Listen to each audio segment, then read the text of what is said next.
This is the Lexus GSF 10th Anniversary Edition, and it came from the factory with this matte paint, and it's kind of different for Lexus. This video is going to focus on how to clean and keep up with matte paint without ruining it. If you aren't aware of the basics of detailing, I would recommend watching a couple of detailing tutorials or guides to gain an understanding of washing a car properly, such as the 2-bucket method, rinsing from top down, starting with wheels, etc. Now let's open up the detailing closet and pull the products that I'd recommend.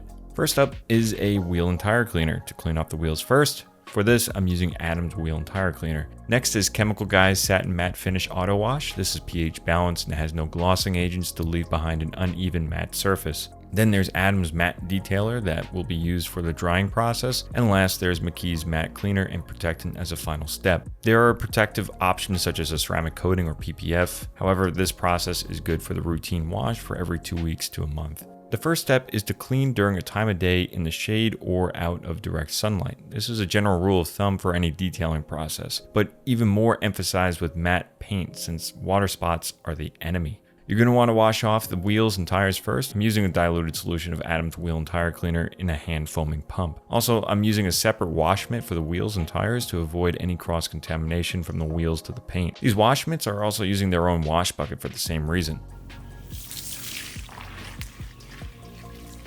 Once the wheels are finished and rinsed off, it's time to rinse off the rest of the car and make sure any overspray from the wheel cleaner or suds are off the paint. You'll notice I'm using a garden hose here. You can most certainly use a power washer if you like. I would just recommend using a 40-degree spray nozzle as you want to be gentle with the rinsing. Of course, start from the top and work your way down the vehicle. Now it's time to hand wash the car. Again, working from the top down. Start at the roof and wash in the direction of the car, or at least in the direction that the wind flows over the car. Only use the weight of the mitt to wash. Try to use the least amount of pressure possible and don't rub at all. Any abrasive process is a risk to a matte textured finish. This washing process is also using the 2-bucket method, with 1 bucket containing the wash soap and the other for rinsing the mitt. Again, following the basic guidelines of detailing. And I'm keeping the front bumper and the side skirts for last since they contain the most amount of debris. Once you're finished hand washing the car, you can now rinse with the same low pressure process that I outlined earlier. Also, if you want to use a foam cannon instead of hand washing, that is also a very safe approach, but less thorough than the hand washing process. To dry the car, you can either do it by hand or use a leaf blower or something similar, or a mix of the two. I usually hand dry to avoid kicking up debris and other particles into the air, especially during peak pollen season. For this step, I'm using Adam's Matte Detailer Spray to use as a lubricant between the towel and the paint to minimize abrasion. This also slightly dampens the towel to increase the microfiber's absorbing ability.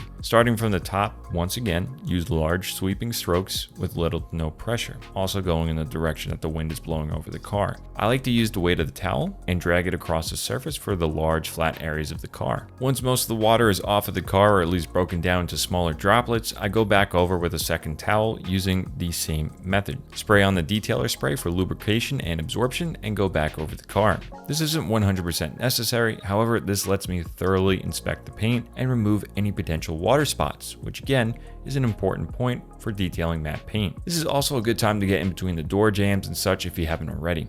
To finish off taking care of the paint and using a separate towel, I'll be using the McKee's Cleaner and Protectant once the surface is completely dry. This will help seal the matte coating ever so slightly to protect from UVA and UVB light. This doesn't replace a ceramic coating, but it can serve as a decent in-between or as a way to help maintain your pre-existing ceramic coating if you have one. Spray onto one panel at a time, wipe to spread the product evenly with little to no force, and then flip your towel over or use a separate one to finish dry the surface. Again, don't apply this in direct sunlight. The last step of drying off the exterior is the wheels. At least for me it is. Just be mindful of whichever process you choose to detail your wheels. I usually use Adam's Detail Spray and spray directly onto the rim, making sure not to overspray onto the paint of the car itself. And to condition the tires or grease them up a bit or make them look shiny and black, however you want to put it, use a tire applicator and try to refrain from using a spray-on tire shine for overspray purposes. This entire process should be safe for matte paint. I've been using this method for a little while now and it has worked well for me. The products used on the matte paint itself are specific for matte paint, and nothing else should be used aside from citric acid and distilled water as an alternative. Cross-watch a couple of other videos and round out what is going to work best for you, or at least your process, and continue to build an inventory of information for safely cleaning matte paint. Thanks for watching. I'll catch you in the next one.